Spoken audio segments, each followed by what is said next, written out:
Name's Bridget Lyle, I'm 32, and I've always been the one holding my family together, paying bills, fixing messes, showing up when no one else does. I'm a software engineer juggling deadlines and family expectations, yet somehow I'm never the favorite. My sister. She's the golden child, always stealing the spotlight with her charm, while I'm stuck in the background footing the bill.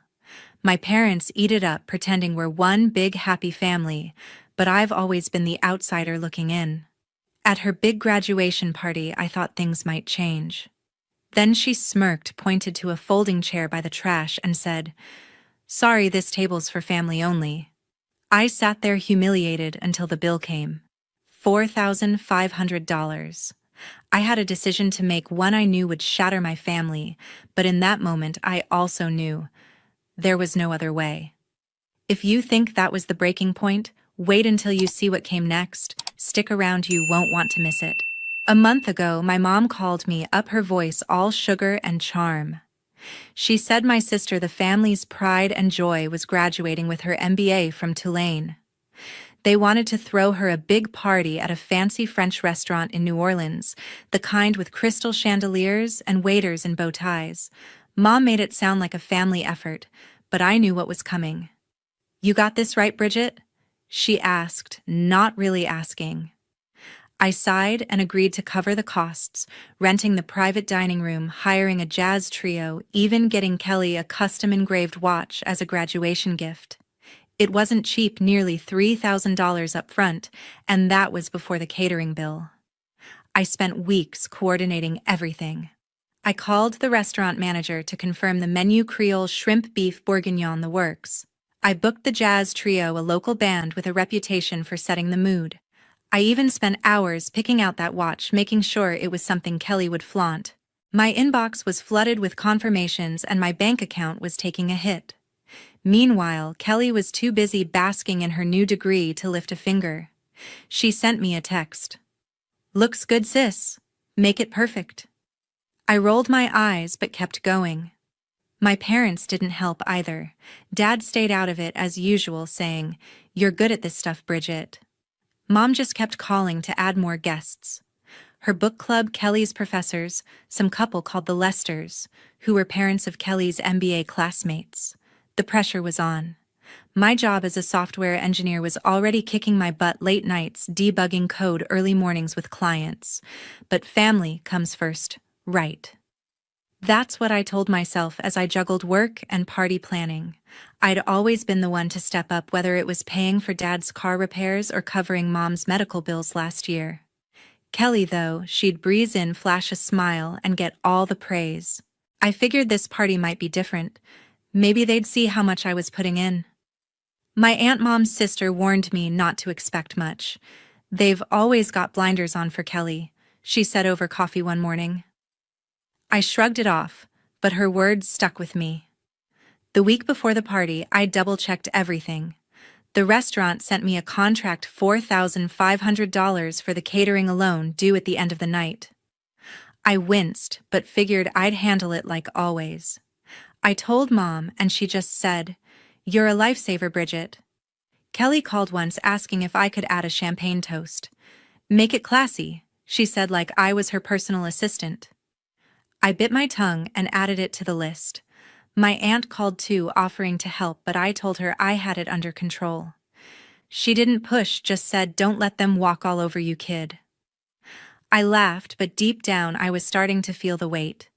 The night before the party, I barely slept. I was up late finalizing details, checking the guest list, making sure the gift was wrapped. I kept thinking about what my aunt said about how I always end up carrying the load. I pushed it aside, telling myself this was for Kelly's big day. I wanted it to be perfect, not for her, but because I thought it might finally earn me a seat at the table, figuratively and literally. I had no idea how wrong I was. The night of Kelly's graduation party arrived, and I walked in wearing a navy dress I'd picked out to blend in, carrying the engraved watch I'd spent hours choosing. The private dining room was packed, Kelly's professor's mom's book club, the Lesters, and a dozen others I barely knew. The jazz trio I'd hired played softly, their notes floating over the clink of wine glasses. I scanned the room for my seat, expecting to be near my family. Mom caught my eye and waved me over, her smile wide but fleeting. "Over here, Bridget," she said, pointing vaguely toward the back. I made my way through the crowd, nodding at a few familiar faces. Kelly was at the head table, radiant in a white dress, laughing with her classmates. Dad sat beside her, beaming like she'd just won a Nobel Prize. I figured my seat was with them, but as I approached, Kelly's smile turned sharp. She leaned back, crossed her arms, and said, "Sorry, this table's for family only." Her voice was loud enough for nearby guests to turn. She pointed to a folding table near the service area, tucked between a stack of trays and the kitchen door. A single chair sat there, wobbly and out of place. My stomach dropped. Mom let out a quick laugh like it was a harmless joke. "Oh, Kelly, don't be silly," she said, but she didn't move to stop her. Dad just shrugged his eyes on his wine glass. I stood there, frozen, the watchbox heavy in my hands. The Lesters seated nearby exchanged glances but said nothing.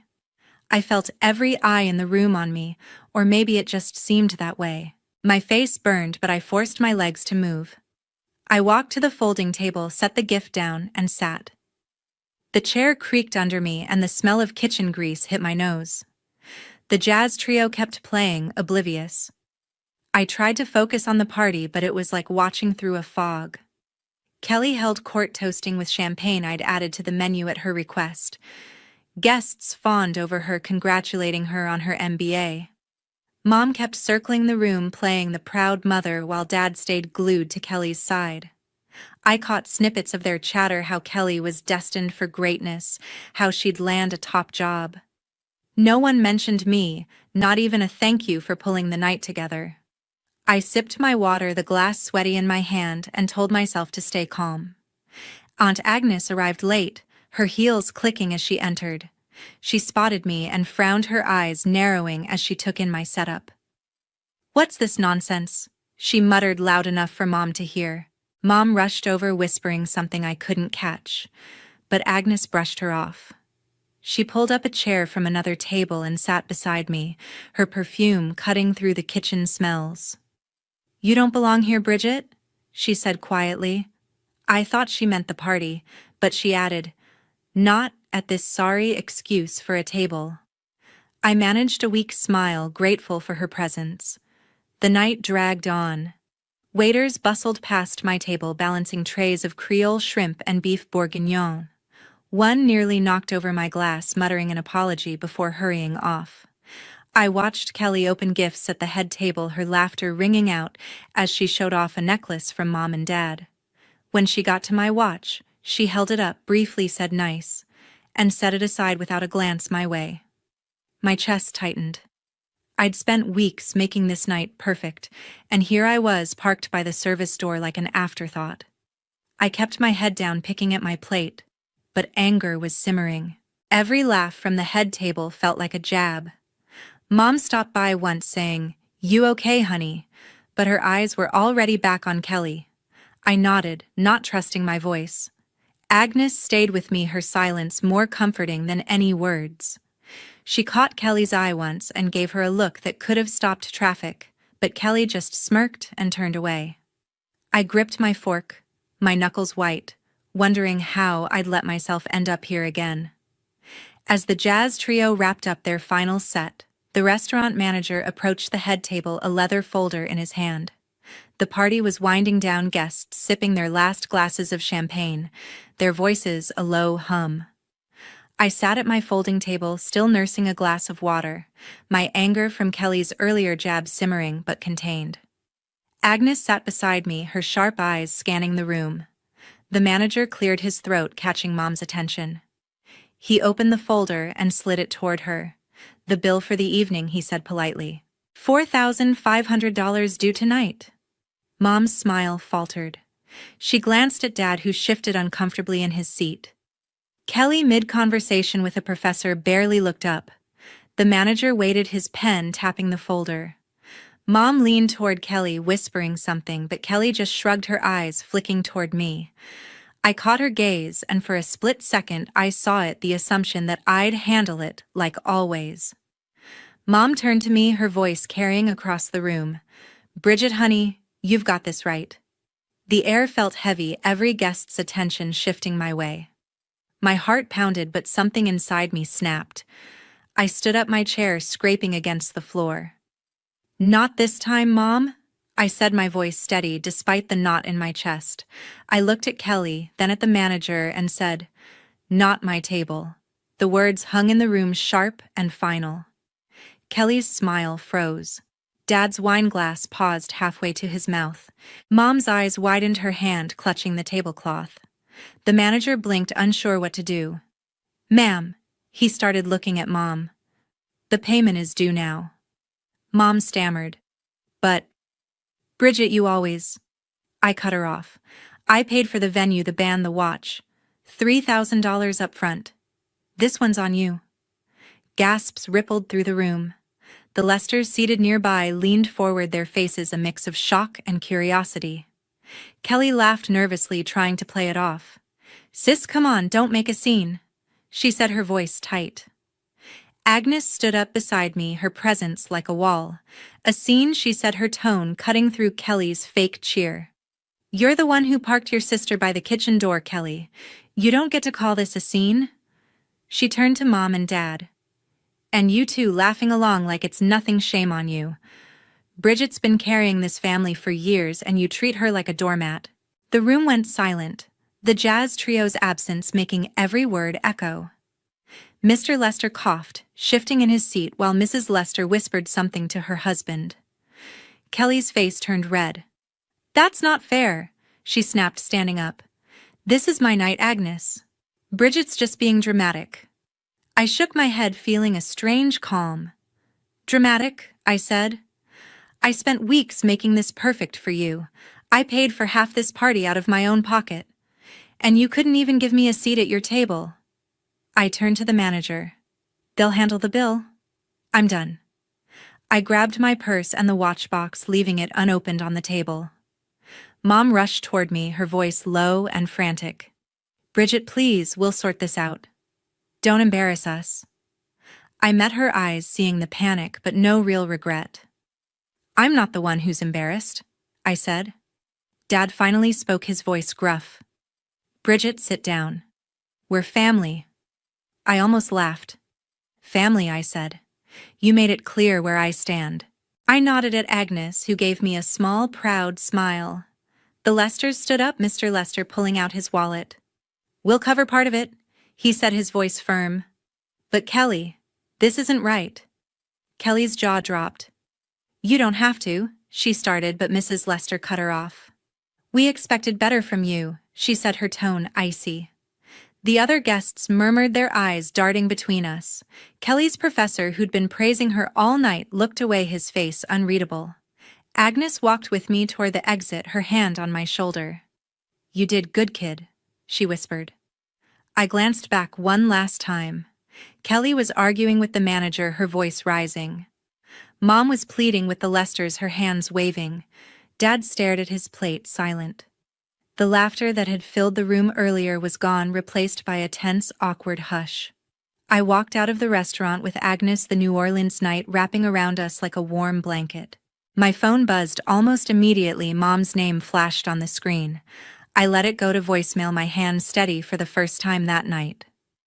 Agnes didn't say much as we headed to her car, but her quiet nod told me she approved.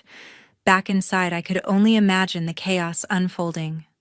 The Lesters' offer to cover part of the bill had thrown Kelly into a panic, and I wasn't there to clean up her mess. By the time I got home, my voicemail was full. Mom left 3 messages, her voice shifting from pleading to sharp. "Bridget, you can't just walk out like that," she said in the first one. "We need to talk about this." The second was shorter, more desperate. "Honey, please call me back. Kelly's in over her head." The third was clipped, almost angry. "This isn't how family behaves." I deleted them all without responding. My phone lit up again. Kelly this time. Her text read, "Sis, you really screwed me over. Call me." I turned my phone off.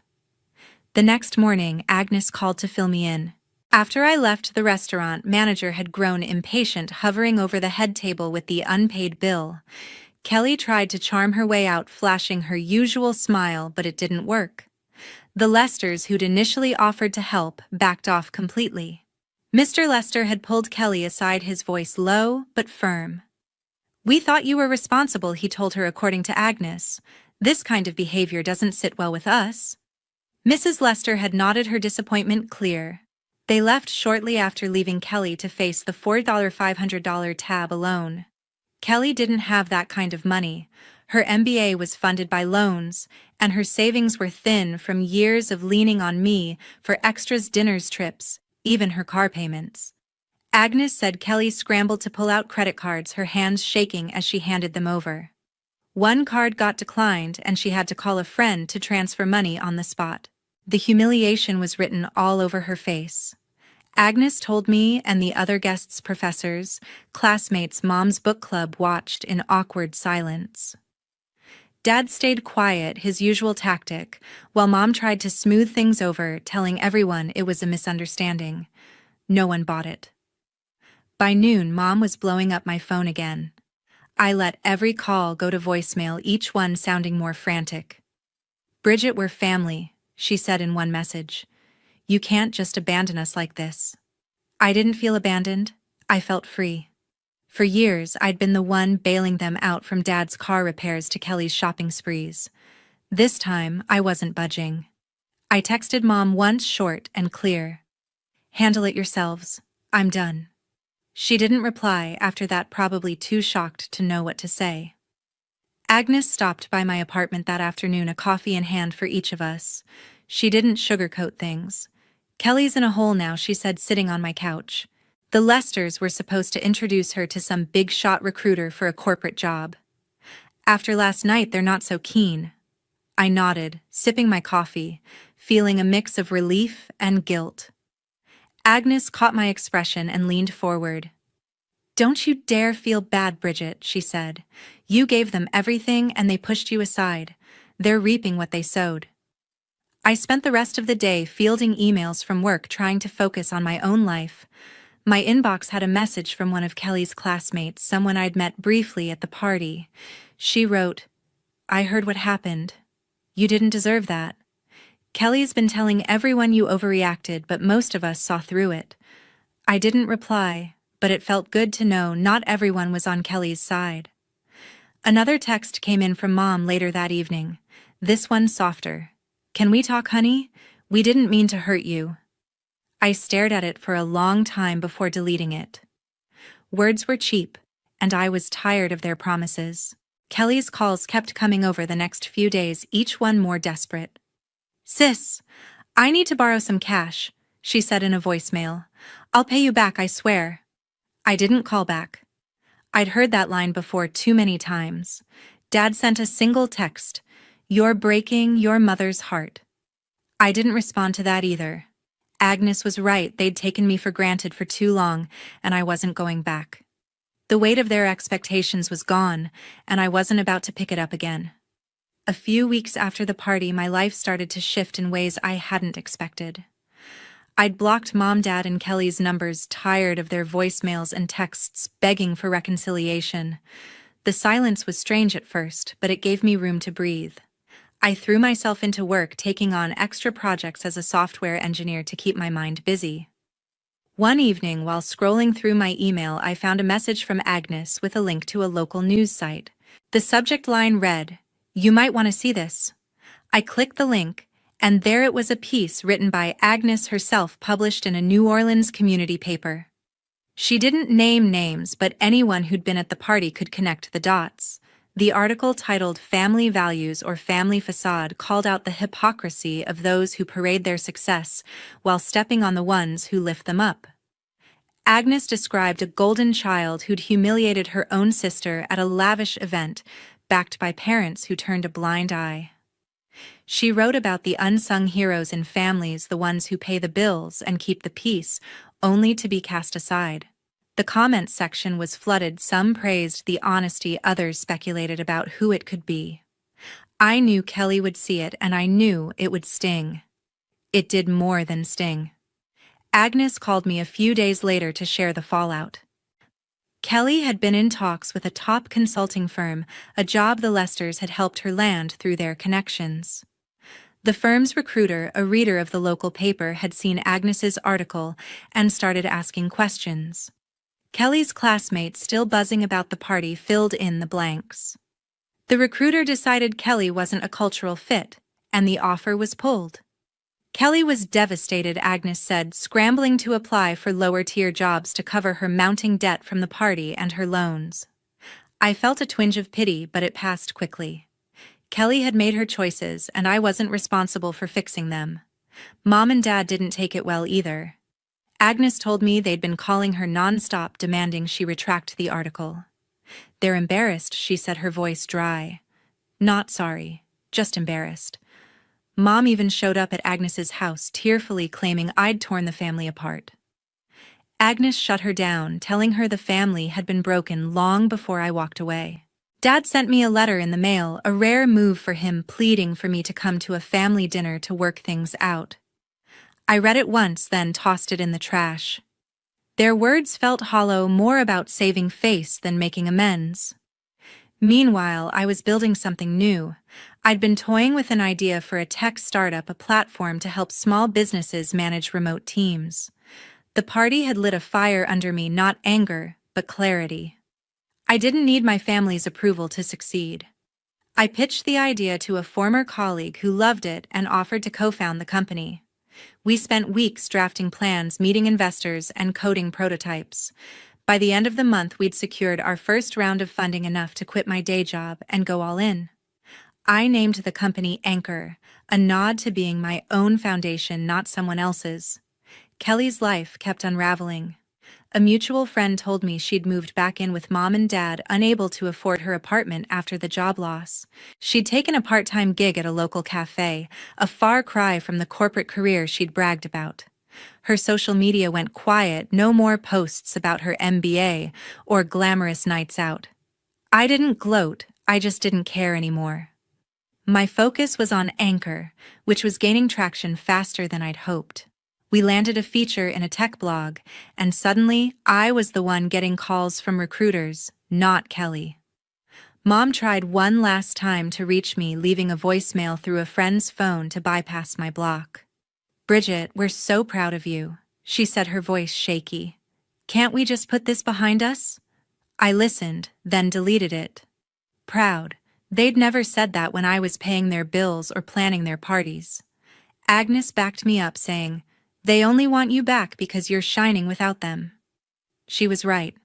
I'd spent years chasing their approval, but cutting them off showed me I didn't need it. By 3 months post-party, I'd moved to a new apartment closer to Anchor's office. My days were filled with meetings, coding, and building a team that felt more like family than my own ever had. Agnes visited often, bringing her sharp wit and endless stories. She never asked me to forgive my family, and I loved her for it. As for Kelly, Mom, and Dad, they faded into the background, a chapter I'd closed. I wasn't angry anymore, just free. 6 months after the party, I stood in the office of Anchor, my startup, watching my team hustle through a product demo for a new client. The walls were lined with whiteboards scribbled with code and timelines, and the air buzzed with energy. We'd just signed a deal with a chain of local businesses, a milestone that put us on the map in New Orleans' tech scene. I looked out the window at the city skyline, a faint smile on my face. This was my life now, built from scratch, without the weight of my family's expectations dragging me down. I hadn't spoken to Mom, Dad, or Kelly since the night I walked out of the restaurant. Their attempts to reach me had petered out after the first few months, replaced by an eerie quiet. Agnes kept me updated, though I didn't ask for much. She said Mom had stopped hosting her book club, too embarrassed by the whispers that followed Agnes's article. Dad had retreated into his usual silence, avoiding the topic altogether.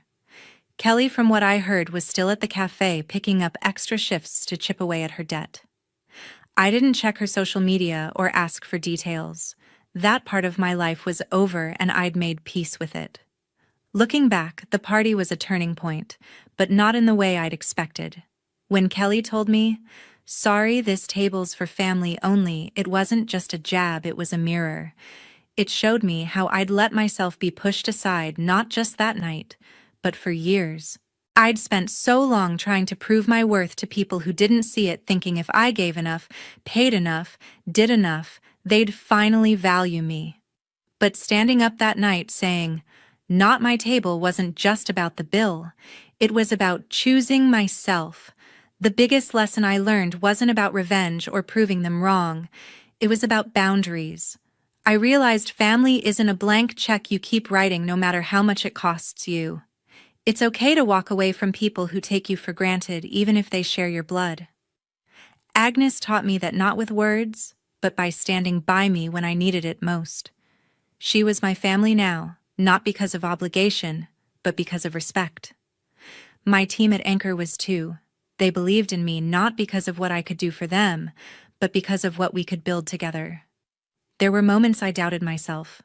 Late at night when the office was empty, I'd wonder if I'd been too harsh, if I should have given Mom or Kelly one more chance. But then I'd remember the folding table, the laughter, the years of being the one who always said yes. I wasn't that person anymore. Anchor wasn't just a company, it was proof I could stand on my own. Every contract we signed, every feature we launched, reminded me I didn't need their approval to thrive. I don't know if Kelly or my parents ever learned their lesson. Maybe they blamed me, maybe they moved on. It didn't matter. My life wasn't about them anymore. I'd found my own table, one where I belonged, surrounded by people who saw my worth. I wasn't angry or bitter, I was grateful. Grateful for the clarity that night gave me, for the courage to walk away, and for the chance to build something better. To everyone who's listened to my story, thank you for sticking with me to the end. It's not just about one party or one fight, it's about knowing your worth and standing up for it. If this hit home for you, hit that subscribe button and join me for more stories about finding your place, no matter who tries to push you out. Your support means the world, and I can't wait to share more with you.